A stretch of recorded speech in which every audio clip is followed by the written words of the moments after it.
Six topic है साम्य अवस्था, इक्विलिब्रियम। इसमें क्या होता है, जब कोई भी reactant convert into the product होता है तो उसकी सांद्रताओं में परिवर्तन कितना होता है, विलायक में कितना घुलनशील होता है, और उनको प्रभावित करने वाले कारक ताप, दाब और आयनिक आयंस किस तरह रिएक्शन को प्रभावित करते हैं, और उनका रेट किस दर से अभिकारक क्रिया क्रिया अथवा क्रियाकारक उत्पाद में कन्वर्ट हो रहे हैं। इसका सबसे पहले साम्य अवस्था की परिभाषा, ये किस तरह से हम इसको समझ सकते हैं। जब फेफड़ों के द्वारा ऑक्सीजन ग्रहण की जाती है, जो अथवा एल्वेलाई द्वारा ब्लड में और ब्लड द्वारा CO2 वापिस से एयर में एक्सचेंज किया जाता है, तो उसे वह साम्य कहलाता है। दूसरा उदाहरण जल और वाष्प। किसी बंद पात्र में किसी जल को रखा जाता है, वो धीरे धीरे वाष्प अवस्था में एक निश्चित आयतन में और निश्चित दाब को स्थापित करेगा। उसके बाद वो साम्य अवस्था में आ जाएगा, अर्थात उस वाष्प की द्रव में कन्वर्ट करने की प्रवृत्ति और द्रव की वाष्प में कन्वर्ट करने की प्रवृत्ति दोनों साम्य अवस्था में आ जाएंगे, अर्थात उनकी सांद्रताओं में कोई परिवर्तन नहीं हो रहा है, जबकि रिएक्शन चल रही है, रेट ऑफ रिएक्शन चल रही है। रेट ऑफ रिएक्शन के का मान, स्थिरांक का मान स्थिर हो जाएगा, कांस्टेंट। इस कांस्टेंट तो होता ही है, पर स्थिर हो जाएगा। उस अवस्था को हम गतिक साम्य कहेंगे, अर्थात रिएक्शन रुकी हुई है, सांद्रता में परिवर्तन नहीं हो रहा है, जबकि रिएक्शंस चल रही है, अर्थात गतिक साम्य की अवस्था में। ये तीन समूहों में वर्गीकृत किया जा सकता है। 3 प्रकार की होती है। पहला, जब वे अभिक्रिया लगभग पूर्ण हो जाती है, अर्थात अभिकारक उत्पाद में कन्वर्ट हो जाता है। दूसरा, जैसे कि ए, ये दूसरा वाला A+B, अगर ए विलेय है 1 ml है और B विलायक है 100 ml है, तो यह अभिक्रिया 1 ml तक ही होगी, पूरी तरह विलयन में कन्वर्जन उत्पाद नहीं बनाएगा। इसका विलय का 1 ml है तो एक ही तो बनाएगा, अभिक्रिया पूर्ण नहीं होती। अभिक्रिया आती है तथा बहुत कम मात्रा में उत्पाद बनाती, तीसरा, वो जब अभिक्रिया को रखा जाता है जिसमें अभिक्रिया कारकों और उत्पादों की सांद्रता साम्य अवस्था में तुलना योग्य हो। तीसरा इन दोनों से हटके है, जो अभिकारक उत्पादों की सांद्रता साम्य अवस्था में तुलना योग्य हो, अर्थात कंप्लीट भी हो रही है और पूरी तरह कंप्लीट भी नहीं हो रही। भौतिक प्रक्रियाओं में ये 3 तरह की होती है: ठोस से द्रव में कन्वर्जन, द्रव से गैस में, और ठोस से डायरेक्ट गैस में। पहला है ठोस से द्रव अवस्था में। ये एक फ्लास्क में रखी हुई, थर्मल फ्लास्क में रखी हुई बर्फ और पानी का उदाहरण है, जो कि ऊष्मा का विनिमय बाहर नहीं हो रहा है, अर्थात सिस्टम से सराउंडिंग में नहीं जा रही है। 273 केल्विन और वायुमंडलीय दाब पर साम्य अवस्था में होते हैं, अर्थात कन्वर्जन कंप्लीट हो रहा है पर सांद्रता चेंजेस नहीं हो रही, गतिक साम्य की अवस्था में होगी। यह स्पष्ट है कि बर्फ एवं जल केवल किसी विशेष ताप और दाब पर ही साम्य अवस्था में होंगे। वायुमंडलीय दाब पर किसी पदार्थ के लिए वह ताप जिस पर ठोस एवं द्रव प्रवस्थाएं साम्य अवस्था में होती है, पदार्थ का मानक गलनांक और मानक हिमांक कहलाता है। यह निकाय के साथ केवल थोड़ा सा ही परिवर्तित होता है, इस प्रकार यह निकाय गतिक साम्य अवस्था में होता है। यह निष्कर्ष निकाल दोनों विरोधी प्रक्रिया साथ साथ होती है, दोनों प्रक्रिया समान दर से होती है, अर्थात वेग समान होता है दोनों का, और दोनों एक साथ चलती है। इससे बर्फ और जल का द्रव्यमान स्थिर रहता है, अर्थात सांद्रता में परिवर्तन नहीं होता है। द्रव वाष्प साम्य अवस्था, ये उदाहरण के तौर पर देते हैं किन परिस्थितियों में ये साम्य अवस्था में स्थापित होगी। इस तथ्य के अनुसार एक U आकार की नलिका जिसमें पारा भरा हुआ है, मैनोमीटर जो कांच की या प्लास्टिक के पारदर्शी बॉक्स में जोड़ा जाता है, तथा वॉच ग्लास में पेटेड डिस्क में निर्जलीय कैल्शियम क्लोराइड डाला जाता है या फिर फॉस्फेट पेंटाऑक्साइड डाला जाता है, जैसा कि जल शोषक रखकर बॉक्स की वायु को कुछ घंटों तक सुखाया जाता है। इसके पश्चात जल शोषक को बाहर निकाल दिया जाता है, अर्थात जो उसकी वाष्प है वाष्प को अवशोषित कर लेगा, जल वाष्प को।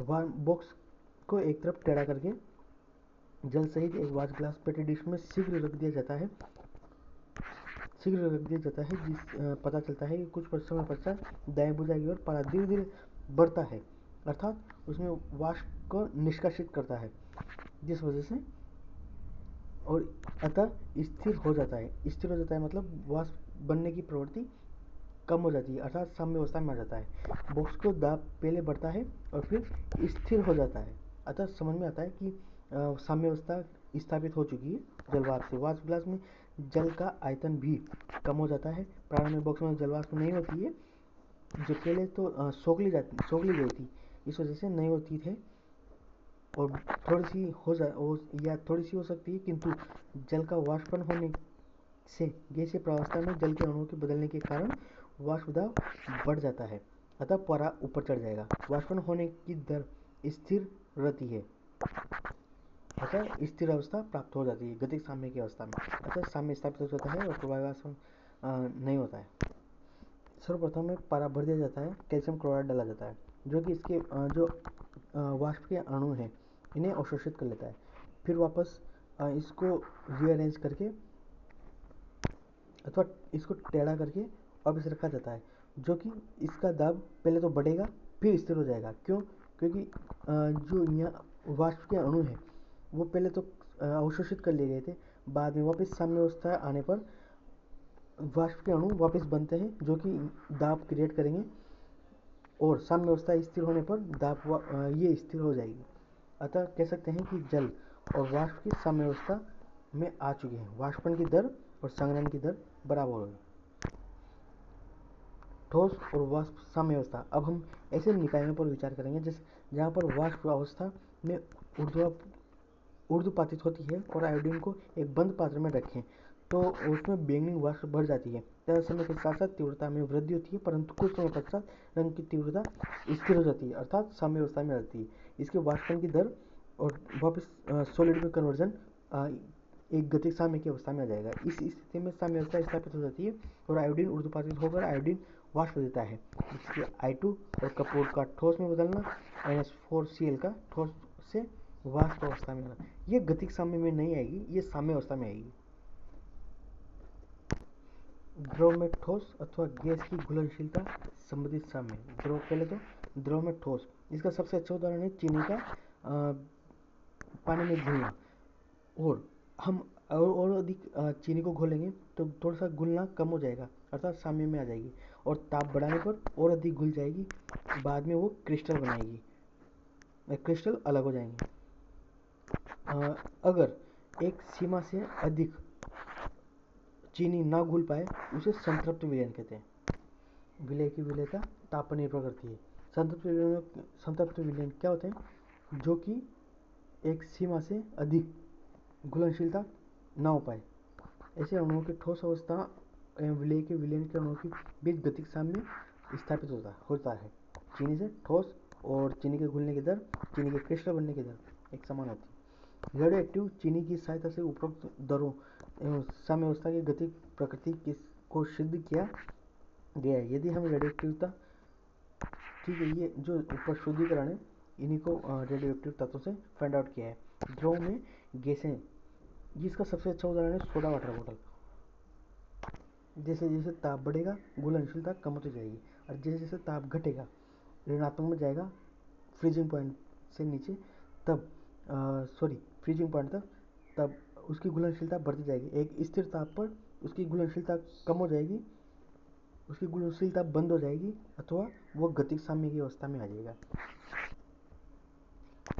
किसी ताप पर दी गई मात्रा विलायक में घुल हुई गैस की मात्रा के विलायक के ऊपर गैस के दबाव समानुपाती होती है। ठीक है, वही चीज़ है।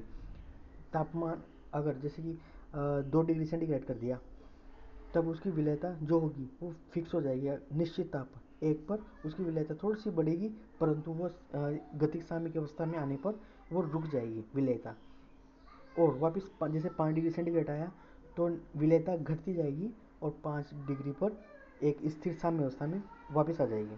इसे होता है द्रव में गैसें की विलयता। देखो भौतिक प्रभाव में इनके जो लक्षण होते हैं, अभी अभी हमने देखा कि निश्चित ताप पर केवल बंद निकाय में ही हो सकती है। जो कैन को बंद करते हैं निश्चित ताप और दाब पर जैसे 2 डिग्री सेंटीग्रेड हुआ तो वो साम्य अवस्था में संभव है। ये साम्य अवस्था संभव है। ताप बढ़ाएंगे घटाएंगे तब घुलनशीलता कम बढ़ेगी घटेगी।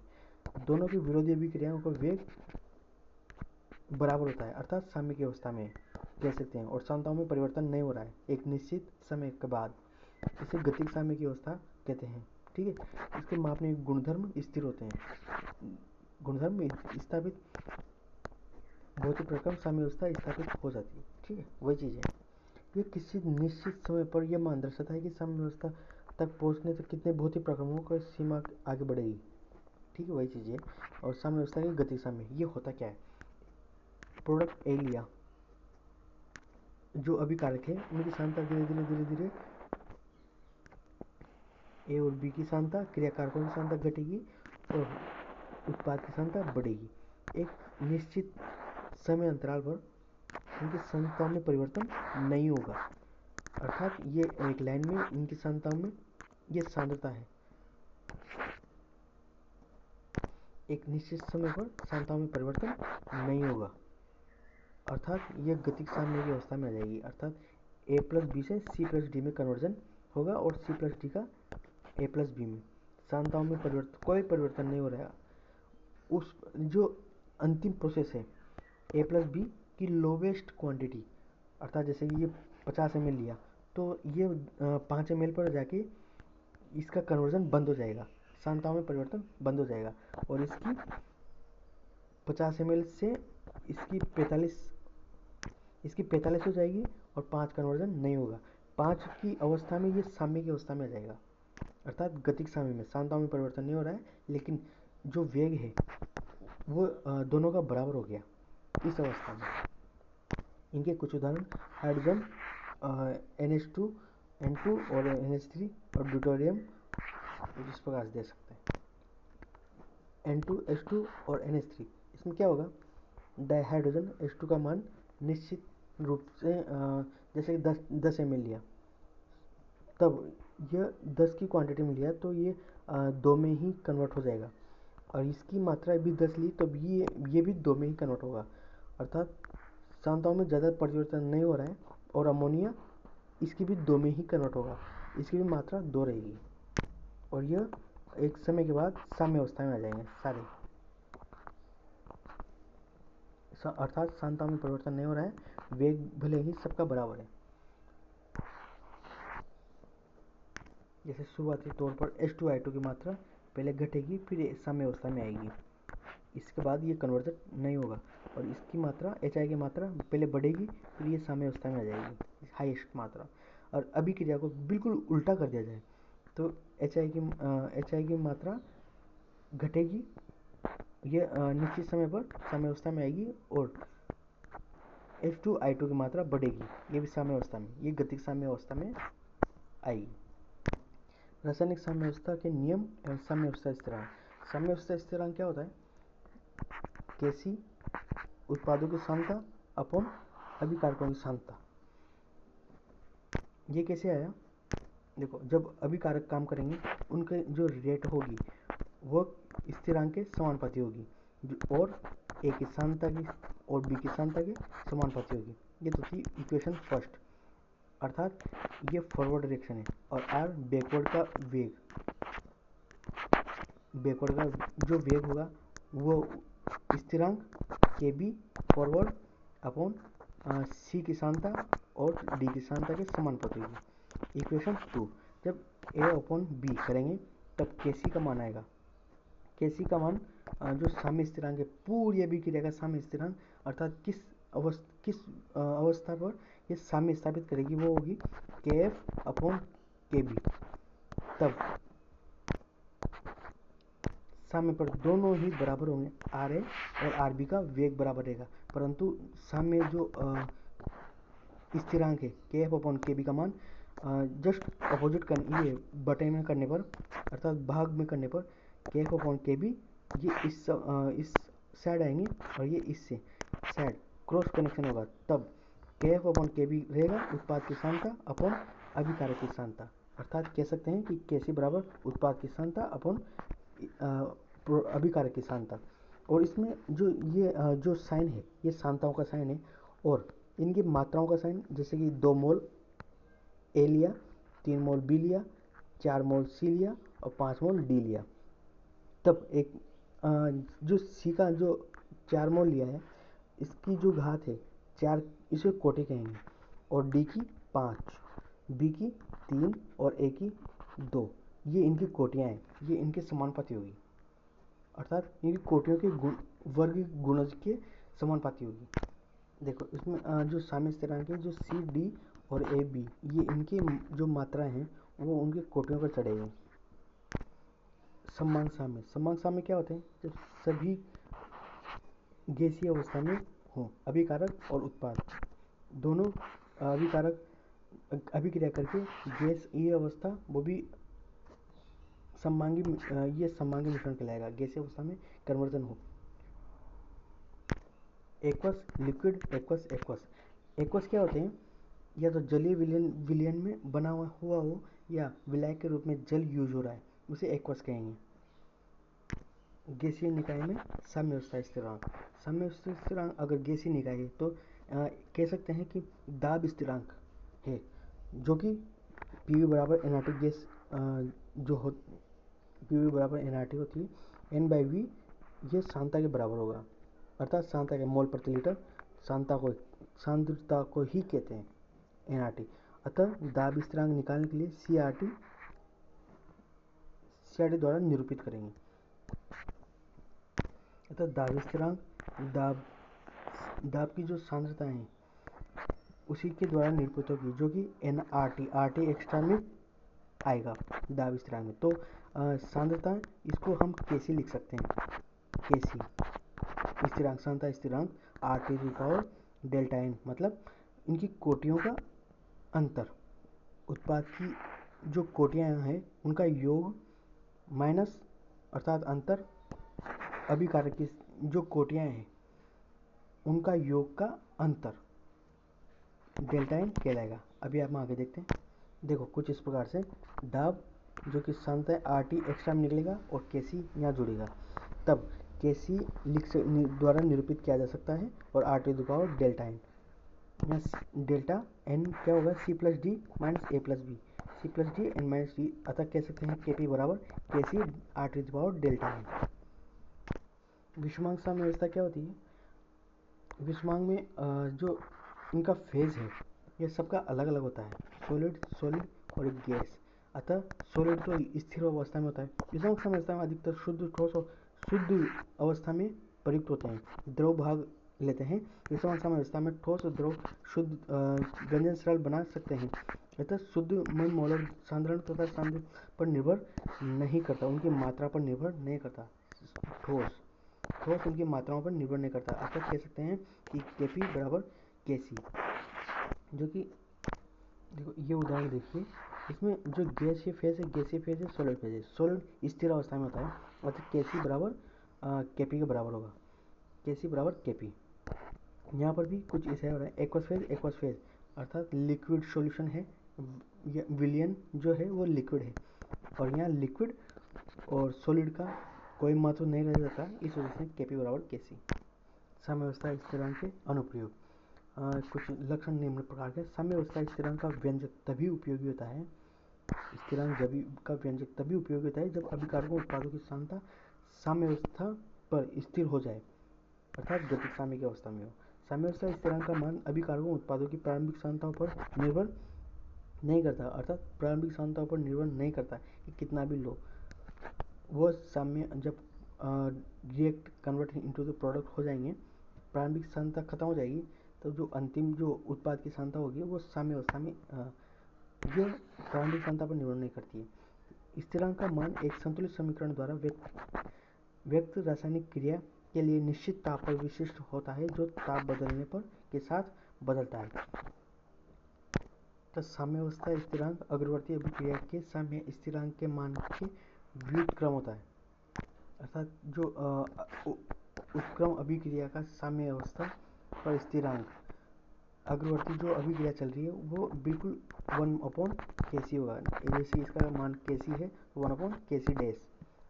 किसी अभिक्रिया का साम्यावस्था स्थिरांक के उस संगत अभिक्रिया के साम्य स्थिरांक से संबंधित होता है, जिसका समीकरण मूल अभिक्रिया के समीकरण में किसी छोटे पूर्णांक से गुणा या भाग देने पर प्राप्त होता है। अब हम साम्यावस्था स्थिरांक के अनुप्रयोग पर विचार करेंगे, संबंधित उत्तर देंगे तथा साम्य स्थिरांक के परिणाम की सहायता से अभिक्रिया को सीमा का अनुमान लगाना, अभिक्रिया की दिशा का पता लगाना और साम्य का सांद्रण की गणना करना। अभिक्रिया की सीमा का अनुमान लगाना, अगर अभिक्रिया का जो स्थिरांक है 10⁻³ से अधिक है तो अभिक्रिया अग्रसर होगी।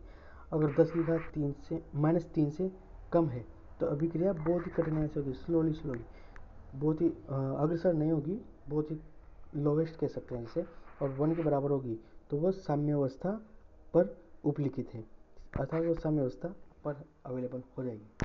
अभिक्रिया की दिशा का बोध, ये अभिक्रिया आगे जाएगी पीछे जाएगी, इसका पता कैसे लगाएंगे? जब प्रैक्टिकली इस अभिक्रिया का साम्य स्थिरांक ज्ञात किया जाता है, जैसे कि ये अभिक्रिया 10 मिनट पर साम्य अवस्था में आएगी, तो पहले तो अगर 5 मिनट में अगर निकालें तो उसका क्यूसी निकालें कोटि के अनुपात में इसी फॉर्मूले द्वारा 5 मिनट में अगर इसका जो स्थिरांक ज्ञात करना है, अगर केसी से ज़्यादा है तो अभिक्रिया अभिकारकों की ओर अग्रसर होगी, अर्थात विपरीत अभिक्रिया होगी, उल्टी। मतलब ये कह सकते हैं कि क्यूसी जब ज्ञात किया जा रहा है, अर्थात इसका जो स्थिरांक ज्ञात किया जा रहा है वो 10 मिनट से ऊपर का होगा, जो कि अभिक्रिया को पीछे की ओर धकेल रहा है। ठीक है, समझ में आया? क्यूसी अगर केसी से छोटा है तो ये कह सकते हैं कि 10 मिनट से पहले ही जो इसका स्थिरांक ज्ञात किया, गुणनफल अभिक्रिया भागफल क्यों को कहेंगे, अभिक्रिया भागफल ज्ञात किया और केसी से छोटा है तो अभिक्रिया 10 मिनट से पहले ही हो जाएगा, अर्थात अभिक्रिया आगे की ओर बढ़ेगी और दोनों का बराबर है, तो ये कह सकते हैं कि यह जो भागफल ज्ञात हुआ ये फिक्स 10 मिनट पर है, अर्थात साम्यावस्था पर। और साम्य पर सांद्रताओं की गणना करना, साम्य पर सांद्रता कैसे गणना की जाएगी? अभिक्रिया का संतुलित समीकरण पहले बनाओ, जो कि कोटि के अनुसार अभिक्रिया भागफल ज्ञात करके उनकी सांद्रताओं से अनुपात करके ज्ञात किया जा सकता है। संतुलित समीकरण की एक सारणी बनाए जिसमें अभिक्रिया के प्रत्येक पदार्थ की सूची बता, ये साम्यावस्था पर जाने की सांद्रता में परिवर्तन और साम्यावस्था पर सांद्रता जब सांद्रता में कन्वर्जन नहीं हो रहा है तब। और तीसरा है एक्स के हल के किसी समीकरण के साम्य सांद्रताओं पर प्रतिस्थापित करना और परिकलित मान पर साम्य सांद्रताओं की गणना करना, इन्हें साम्य समीकरण में प्रतिस्थापित कर परिणाम की जांच करें। इस तरह से साम्य सांद्रताओं की गणना कर सकते हैं। साम्य स्थिरांक के अभिक्रिया भागफल Q और गिब्स ऊर्जा G, ऐसा हम थर्मोडायनामिक्स में पढ़ चुके हैं। डेल्टा G अगर ऋणात्मक है, delta G equal to H minus T delta S, जहाँ पर S जो है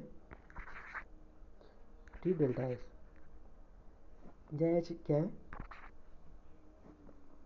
एंथैल्पी, S एंट्रोपी और G गिब्स ऊर्जा और T तापमान। इसका मान अगर ऋणात्मक है तो अभिक्रिया स्वतः परिवर्तित होगी, डेल्टा G धनात्मक है तो अभिक्रिया स्वतः परिवर्तित नहीं होगी और डेल्टा G बराबर 0 है तो यह अभिक्रिया साम्यावस्था को प्राप्त करेगी। इसी तरह delta G equal to delta G naught plus RT ln Q, Q क्या है? भागफल गुणांक, और डेल्टा G नोट मानक गिब्स ऊर्जा जो आइडियली फॉर्म किया हुआ है, और डेल्टा G अगर 0 है तो QC बराबर KC के बराबर होगा। यहाँ पर डेल्टा G अगर 0 है तो delta G naught minus RT ln K के बराबर आ जाएगा, ln K equal to minus delta G naught upon RT। अतः कह सकते हैं कि K के फॉर्म में जब इक्वेशन बनाएंगे K equal to e to the power minus delta G naught upon RT। अगर यहाँ डेल्टा G अगर ऋणात्मक है तब पूरा मान धनात्मक होगा, ये पूरा मान धनात्मक होगा, ई की पावर धनात्मक है तो इसका K का मान 1 से अधिक होगा, जो अभिक्रिया स्वतः परिवर्तित होगी। और डेल्टा G नोट अगर 0 से अधिक है तो K का मान लेस देन होगा, अतः अभिक्रिया स्वतः परिवर्तित नहीं होगी, अर्थात बाहरी फोर्स की आवश्यकता पड़ेगी, दाब उत्प्रेरक डाल के अभिक्रिया को आगे बढ़ाया जाएगा, साम्य को प्राप्ति की जाएगी।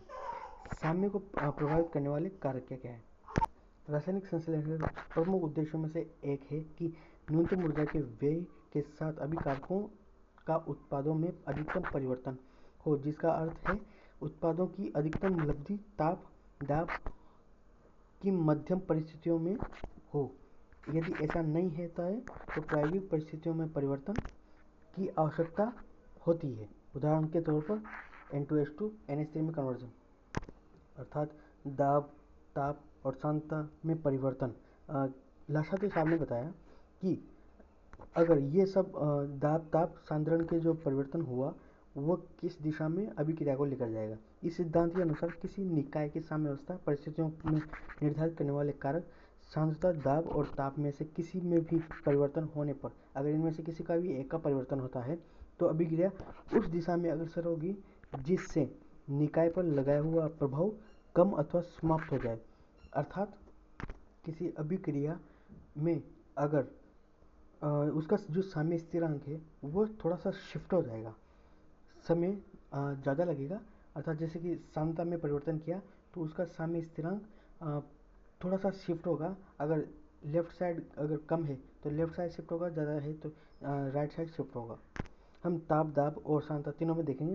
पहला है सांद्रता में परिवर्तन प्रभाव। सामान्यतः जब किसी अभिकारक उत्पाद की अभिक्रिया में को मिलाने पर साम्यावस्था परिवर्तित हो जाती है, अर्थात केसी चेंज होगा।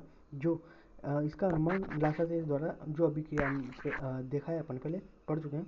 अभिकारक उत्पादों को मिलाने से सांद्रता पर पड़े दबाव को कम करने, सांद्रता चेंज करने पर, ज़्यादा डार्क करने पर उस पर जो दबाव पड़ा है उसको थोड़ा सा कम करने के लिए, उसके दबाव को कम करने के लिए अभिक्रिया उस दिशा की ओर अग्रसर होती है ताकि मिलाए गए पदार्थ का उपभोग हो सके, अर्थात रिएक्शन हो सके। अभिकारक उत्पाद के निष्कासन से सांद्रता पर दबाव को कम करने के लिए अभिक्रिया उस दिशा की ओर अग्रसर होती है ताकि अभिक्रिया के निकाले हुए पदार्थ की पूर्ति हो सके।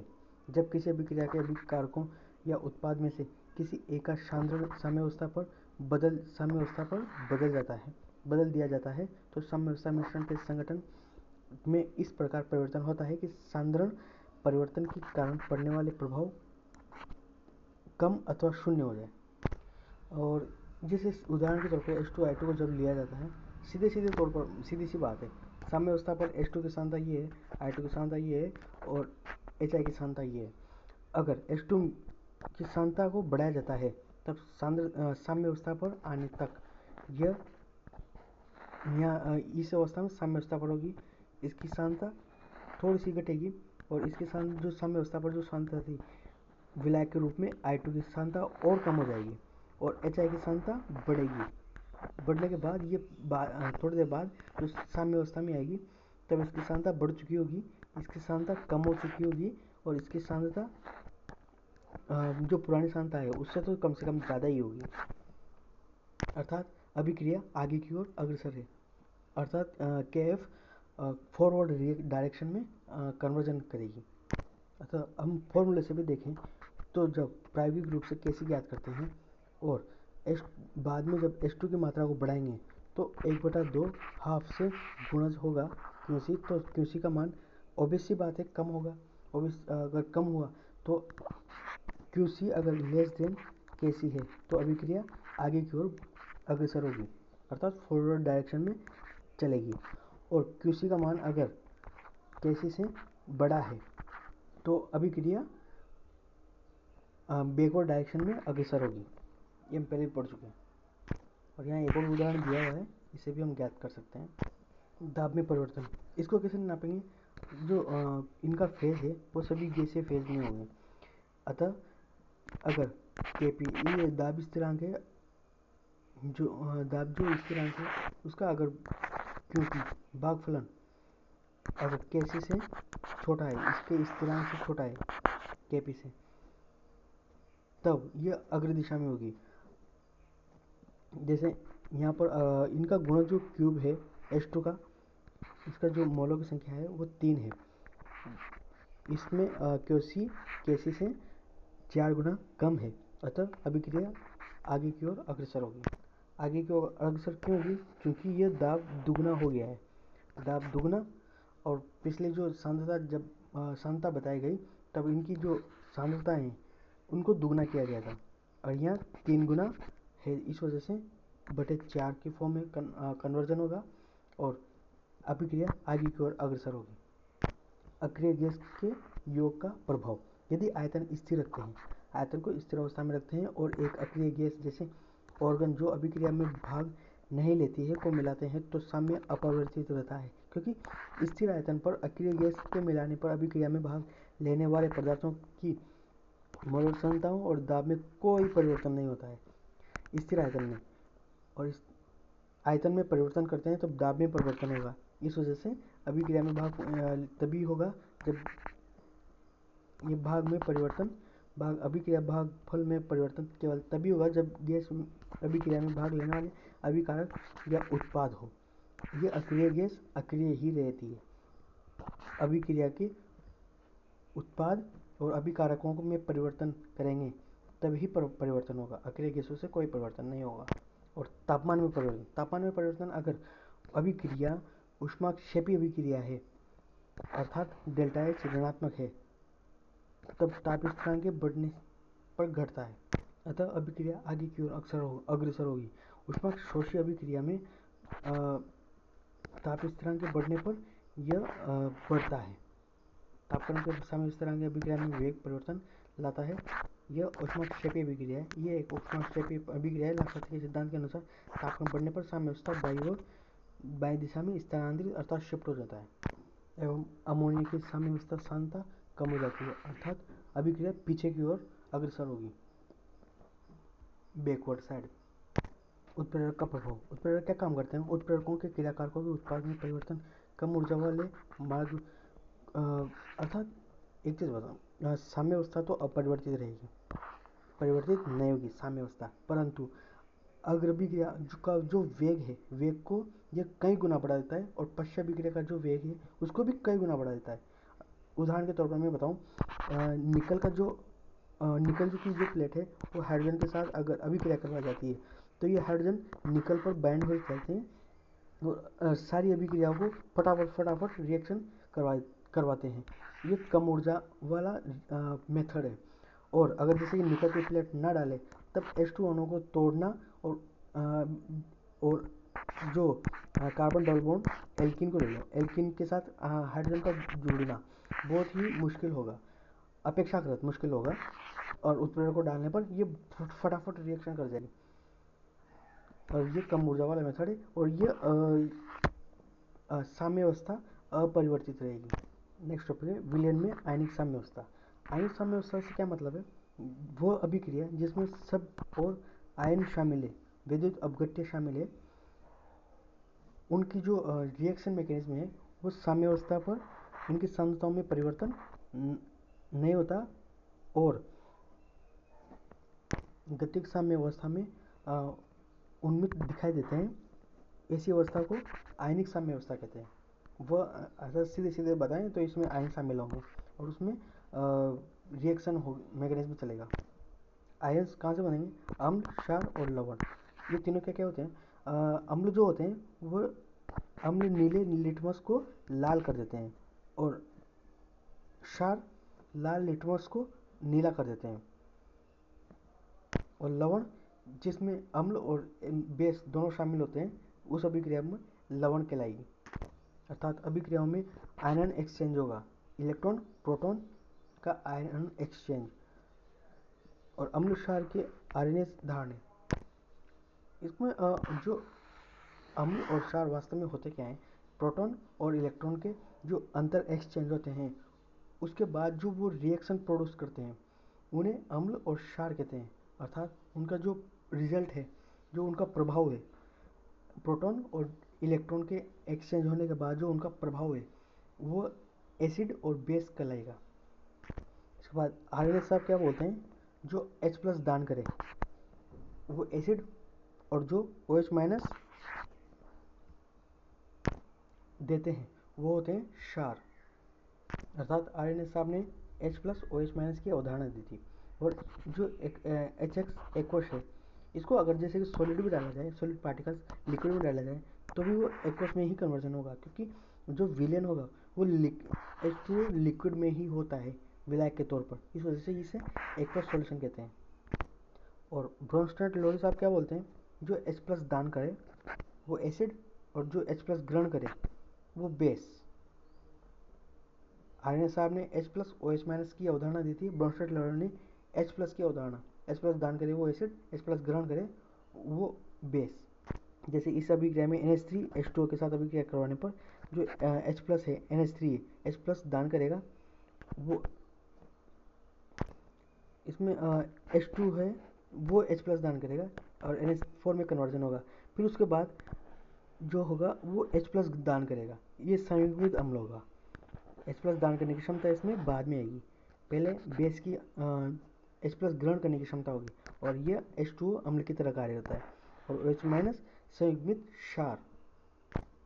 और लुईस के द्वारा जो थ्योरी दी गई अम्ल और क्षार की, इलेक्ट्रॉन दान करने वाला तो बेस और इलेक्ट्रॉन ग्रहण करने वाला एसिड, अर्थात अम्ल को इलेक्ट्रॉन युग्म ग्राही और क्षार को इलेक्ट्रॉन युग्म दाता के रूप में परिभाषित किया है।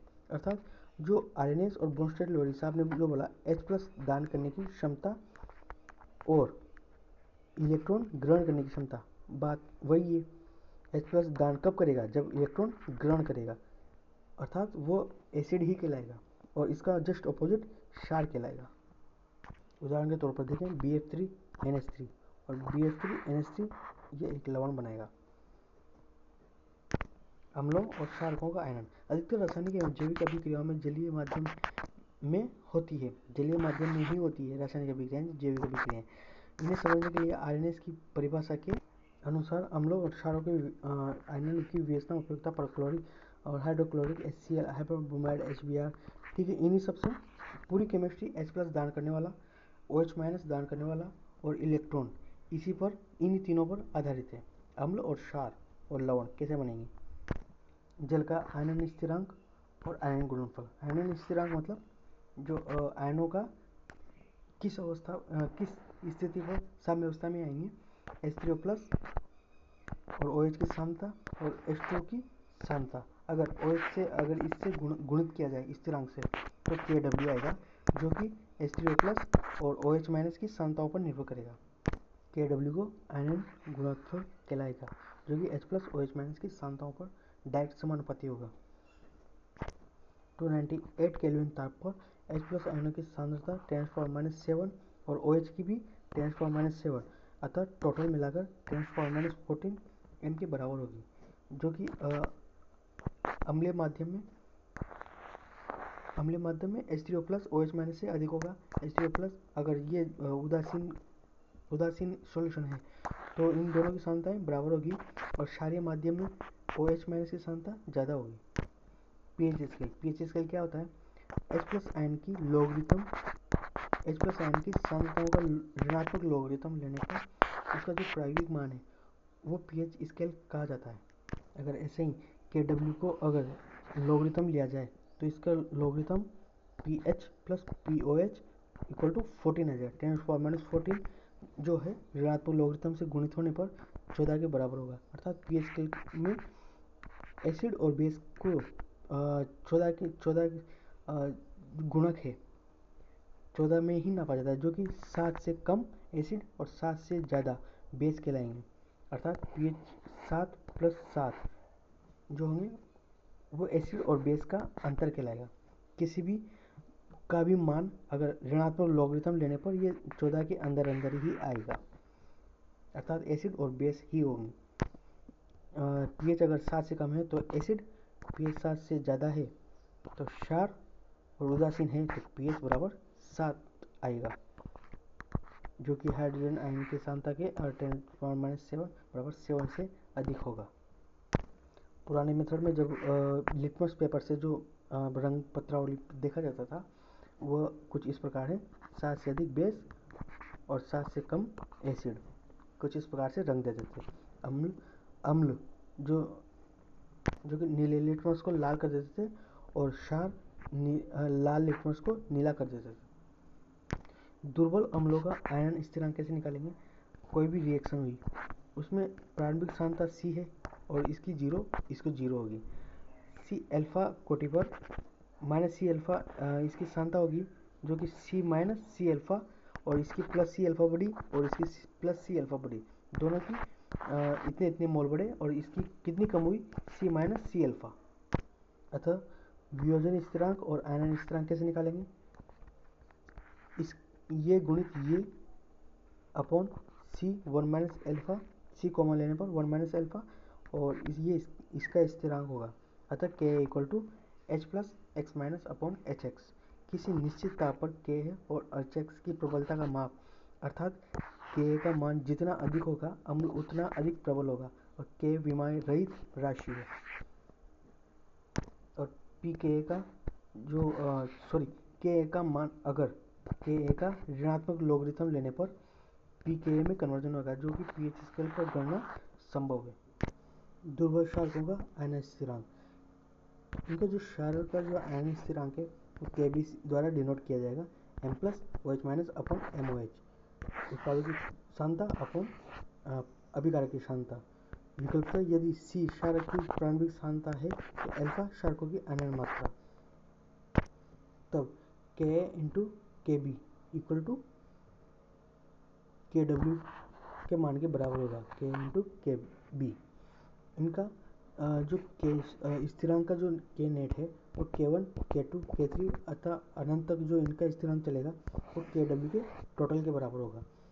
और Kb मतलब बेस, Ka मतलब एसिड, Kw मतलब लवण, और Kw 1 इंटू 10⁻14 के बराबर होगा, जो कि एसिड और बेस 10⁻7 के बराबर होगा। इनका ऋणात्मक लोगरिथम लेने पर pKa plus pKb equal to pKw 14 के बराबर होगा, 7 प्लस 7। और द्वि एवं बहुक्षारीय अम्ल, द्वि एवं बहु अम्लीय क्षारक, ऑक्सैलिक अम्ल और सल्फ्यूरिक अम्ल, फास्फोरिक अम्ल आदि अम्लों के प्रति गुणक के अधिक आयनीकृत होने वाले प्रोटॉन होते हैं, एक से अधिक आयनीकृत, अर्थात H2S पहले तो H प्लस में टूटेगा और HX माइनस फिर से अपचयित होकर H प्लस और X2 माइनस में अपचयित होगा। इनके कुछ उदाहरण जो है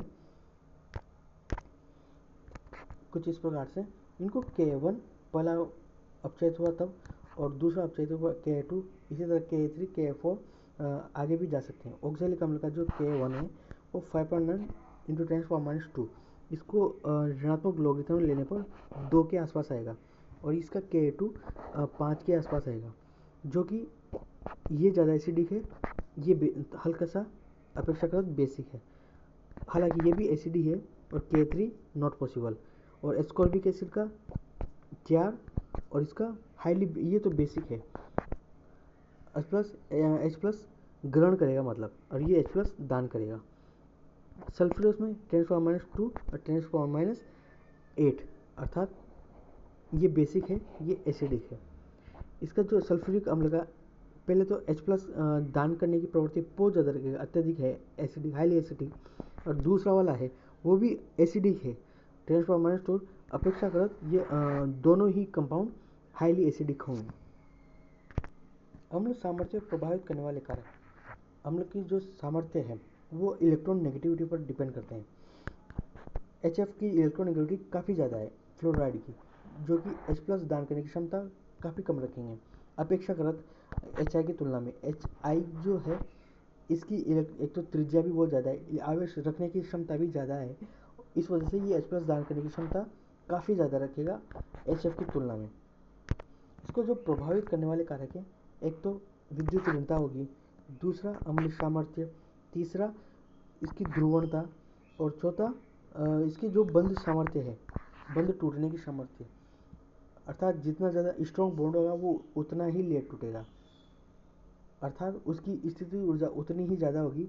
अगर वो अनिस्थितिक कंपाउंड है, ध्रुवणित कंपाउंड है, या ध्रुवित कंपाउंड है, ज्योमेट्रिकल आइसोमर्स है, तो वो H प्लस दान करने की क्षमता ज़्यादा रखेगा, तो अम्लीय प्रकृति ज़्यादा रखेगा, और H प्लस ग्रहण करने की क्षमता ज़्यादा रखेगा, तो बेसिक प्रभाव ज़्यादा शो करेगा। अथवा इसमें जो एसिटिक अम्ल H प्लस और CH3 COOH माइनस में जब टूट रहा है, तब बाहर से अगर H प्लस आयन मिलाए जाएँ, तब यह प्रक्रिया बैकवर्ड डायरेक्शन में शिफ्ट हो जाएगी। क्यों? क्योंकि H प्लस बाहर से प्रोवाइड करवाए जा रहे हैं, तो ऐसी स्थिति लाने की कोशिश करेगी अभिक्रिया जिसमें H प्लस आयन की सांद्रता कम हो सके।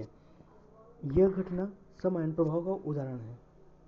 सम आयन प्रभाव का उदाहरण है जो विघटन साम्य के पूर्व स्थिति के आयनिक स्पीशीज की उपलब्ध करवाकर साम्यावस्था को विस्थापित करता है। अर्थात ये हम जो विस्थापन अभिक्रिया है, ये हम शिफ्ट जो कल्चर है ये पहले पढ़ चुके हैं, परंतु आयनन में ये कुछ इस तरह से काम करता है। अर्थात अगर इसका 0.05 m एसिटिक एसिड इसकी जो मोलर सांद्रता से हम इसका जो एसिड है, एसिडिक प्रॉपर्टी है, वो ज्ञात कर सकते हैं। कैसे ज्ञात करेंगे? 0.05 मिला है, 0.05 एसिटिक का जो सांद्रता है, अथवा -x + x + x, -x यहाँ से कम हुआ तो +x यहाँ से बढ़ा, डबल 2 गुना बढ़ा। यहाँ से टोटल जो साम्यक सांद्रता है ये है, फिर x और ये डबल, ये भी गुणित जुड़ेगी। अतः k H प्लस की सांद्रता, एसिटिक एसिड सांद्रता और HAC की सांद्रता का अनुपात। अच्छा, x 0.05 से छोटी है, बहुत छोटी है, अतः इसको नगण्य मान सकते हैं। अतः pH 4.75 आई, अतः यह एसिडिक प्रॉपर्टी शो करेगा। यहाँ पर k का मान हम पहले ही फाइंड आउट कर चुके हैं, जिसकी वैल्यू है 1.8 × 10⁻⁵, अर्थात सैद्धांतिक रूप से फाइंड आउट है। भागफल स्थिरांक हम ज्ञात करते हैं QC के रूप में। लवणों का जल अपघटन, इसमें विलयन का pH, अर्थात अम्लों और क्षारकों का जो निश्चित अनुपात में जल में जो अपघटित होता है, तब यह अपनी अपनी प्रॉपर्टी शो करेंगे। अम्ल होंगे तो अम्ल की अम्लीय प्रॉपर्टी, क्षार होंगे तो क्षारीय प्रॉपर्टी। अगर दोनों स्ट्रॉन्ग एसिड और स्ट्रॉन्ग बेस है तो वो कंपाउंड उदासीन लवण जो कि विलयन, जो कि उदासीन प्रवृत्ति शो करेगा। अतः इनके कुछ उदाहरण हैं, pH बराबर 7 हो जाएगा उसका। ठीक, कुछ उदाहरण जैसे कि दुर्बल अम्लों और प्रबल क्षारकों में यह क्षारीय प्रॉपर्टी शो करेगा। जैसे COO इसका उदाहरण है। प्रबल अम्लों और दुर्बल क्षारकों में NH4Cl इसका एक उदाहरण है, जो कि अम्लीय प्रॉपर्टी शो करेगा। दुर्बल अम्लों और दुर्बल क्षारकों के लवणों के उदाहरण है CH3COONH4। कुछ उदाहरण देखते हैं। NH4OH, OH- दान करेगा, अतः यह क्षार कहलाएगा, परंतु यह दुर्बल है। पानी में टूटने के बाद यह दुर्बल क्षार की तरह शो करेगा। NH4Cl, जो कि पानी में टूटने के बाद अम्लीय प्रॉपर्टी शो करेगा, जो कि NaHCl से प्रबल HCl से बना है, इस वजह से यह अम्लीय प्रॉपर्टी शो करेगा। कुछ और भी उदाहरण है, इन्हें देखना। उसके बाद बफर विलयन। बफर विलयन क्या होते हैं? शरीर में उपस्थित कई तरल, उदाहरण के तौर पर रक्त मूत्र के निश्चित pH होते हैं। इनके pH में कुल हुआ परिवर्तन शरीर के ठीक से काम न करने का सूचक होता है। कई रासायनिक एवं जैविक अभिक्रियाओं में भी pH का नियंत्रण बहुत महत्वपूर्ण होता है। औषधीय प्रसाधनों, अर्थात कह सकते हैं ये अम्लों तथा क्षारकों के जो तनु करने पर अम्लों तथा क्षारकों की थोड़ी सी मात्रा मिलाने के बाद भी अपरिवर्तित रहते हैं, बफर विलयन कहलाते हैं। थोड़ी सी मात्रा मिलाने पर अपरिवर्तित रहते हैं, अर्थात pH और pK और pKb क्षारकों के जो कांस्टेंट का जो ऋणात्मक लॉगरिथम के विभाजित मानों तथा अम्लों के अनुपात के क्षारकों के अनुपात के नियंत्रण द्वारा बनाते हैं। अर्थात एसिड और बेस के नियंत्रण द्वारा बफर विलयन का सॉल्यूशन बनाते हैं। बफर विलयन कैसे कैसे बनता है? PKB के साम्य स्थिरांक का ज्ञान हमें ज्ञात pH के बफर विलयन के बनाने की सहायता करता है। आइए हम देखते हैं अम्लीय बफर का कैसे बना है। जब एसिड को H2O में विलगित किया जाता है तो H3O+ या- के रूप में टूटेगा, अर्थात Ka जो एसिड है, एसिड स्थिरांक है, H3O+ या- में टूटेगा। जब H3O Ha का गुणित और A को विपरीत गुणित किया जाता है, तब H3O की सांद्रता के जो एसिड का स्थिरांक है उसके गुणित में Ha की सांद्रता और A- की सांद्रता के बराबर हो। दोनों ओर लॉगरिथम लेने पर pK, pH और लॉगरिथम आयंस की फॉर्म में कन्वर्जन हो जाएगा। और pH की जब सॉल्यूशन करेंगे सॉल्व करेंगे इक्वेशन को, तब p H equal to P K a plus logarithm of संयुग्मित क्षार अपॉन एच ए की सांद्रता का लॉगरिथम आएगा, जो कि p H equal to P K logarithm of लवण अपॉन एसिड कहलाएगा। यहाँ पर एसिड फॉर्म में और बेस की फॉर्म में दोनों का सेम फॉर्मूला बनेगा, परंतु यहाँ जो साम्य स्थिरांक है वो बेस का साम्य स्थिरांक और एसिड का साम्य स्थिरांक आएगा, और यहाँ संयुग्मित अम्ल की सांद्रता और यहाँ संयुग्मित क्षार की सांद्रता आएगी। अतः हम फॉर्मूले के आते हैं, P H P O H equal to P K W P K A P K B P K W के बराबर होगा। अतः फॉर्मूले में इनपुट करने पर यह संयुग्मित अम्ल p H equal to P K a plus logarithm of संयुग्मित अम्ल की सांद्रता अपॉन बेस की सांद्रता के बराबर होगा। उदाहरण अगर जैसे कि अतः 9.25 pH लेते हैं, तब फॉर्मूले में इनपुट करने पर माना जाएगा। आयनिक लवणों की विलेयता। आयनिक लवणों में हमें ज्ञात है कि कई आयनिक ठोसों की विलेयता में बहुत अंतर होता है। कुछ तो इतने अधिक विलेय होते हैं कि जैसे कैल्शियम क्लोराइड है, वो आर्द्रता जो वायुमंडल से भी वाष्प को अवशोषित कर लेते हैं, और कुछ इतने अघुलनशील होते हैं जैसे कि लिथियम फ्लोराइड, ये लगभग अविलेय ही होते हैं, अविलेय कहते हैं। ये इन बातों पर निर्भर करते हैं कि ये मुख्य लवण की जालक ऊष्मा तथा विलयन में आयनों के विलायक एंथैल्पी पर निर्भर करती है। ये आयनों के आकर्षण बल अथवा जालक एंथैल्पी पर निर्भर करते हैं, अर्थात जो विलय प्लस विलायक की प्रॉपर्टी पर डिपेंड करता है कि वो कितना घुलनशील है, कितना अघुलनशील है। एक तो उनकी इलेक्ट्रोनेगेटिविटी पर डिपेंड करेगा, प्लस उनकी जो आयन एंथैल्पी है विलायक में टूटने पर रूप में निरूपित करते हैं तथा सदैव ऋणात्मक होती है। विलायक की प्रकृति में ऊर्जा मुक्त होती है। ऊष्माक्षेपीय अभिक्रिया की ऊष्मा शोषी अभिक्रिया है। ऊर्जा की मात्रा विलायक की प्रकृति पर निर्भर करती है तथा ध्रुवीय उत्सर्जक बंधों पर निर्भर करती है। तो एंथैल्पी तथा पथराव करने पर तथा सक्षम नहीं होती है, अर्थात अध्रुवीय विलायकों में नहीं घुलता है, अर्थात ध्रुव में घुलेगा। लिपिड में घुलनशील होता है, आयंस में घुलनशील होते हैं, अधिक घुलनशील होते हैं तुलनात्मक रूप से। विलेयता गुणनफल स्थिरांक। विलेयता गुणनफल स्थिरांक क्या होता है?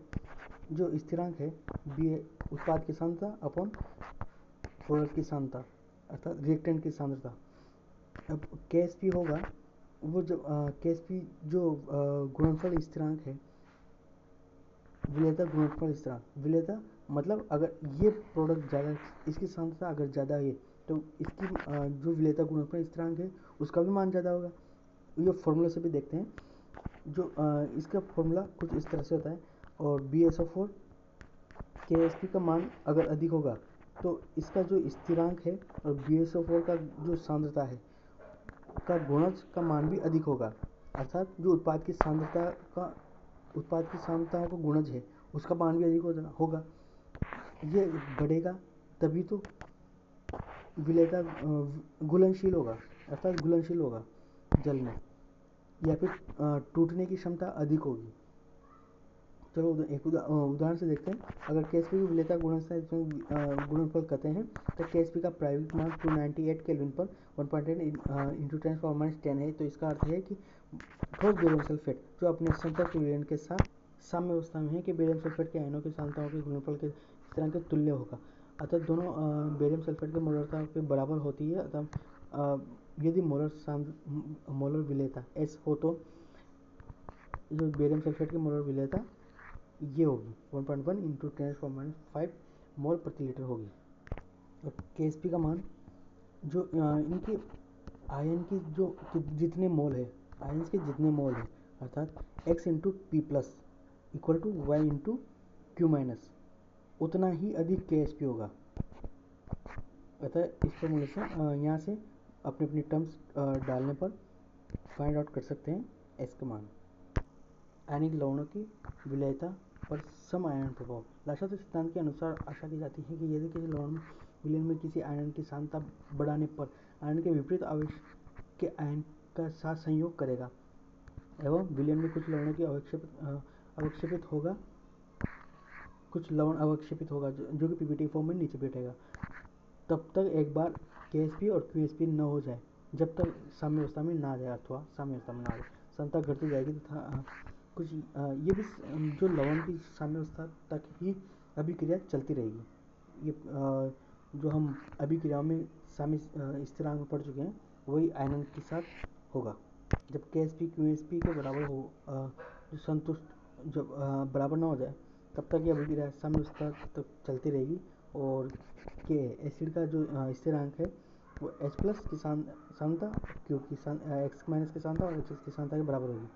और इनको जब क्रॉस मल्टीप्लिकेशन किया जाता है तब x minus into H x sorry upon H x और के की सांद्रता अपॉन एच प्लस की सांद्रता दोनों तरफ व्युत्क्रम लेने पर वन अपॉन व्युत्क्रम करने पर एक एक जोड़ने पर पुनः व्युत्क्रम लेने पर हमें प्राप्त होता है कि x minus upon x minus की सांद्रता अपॉन प्लस एच एक्स की सांद्रता इक्वल टू एफ और के ए अपॉन के प्लस एच प्लस। यहाँ देखा जा सकता है कि पीएच के घटने पर एफ की बी घटता है यदि पीएच की लवण की विलेयता एस हो, पीएच लवण की विलेयता एस हो। K s p equal to s upon f s equal to f square और के स्थिरांक के एसिड का स्थिरांक प्लस एच प्लस की सांद्रता, तब विलेयता क्या होगी के s P into H plus की सांद्रता प्लस के एसिड का स्थिरांक अपॉन एसिड का स्थिरांक की पावर 1/2। Thank you. अतः एस एच प्लस के बढ़ने या पीएच के घटने पर विलेयता बढ़ती है। ठीक है, थैंक यू।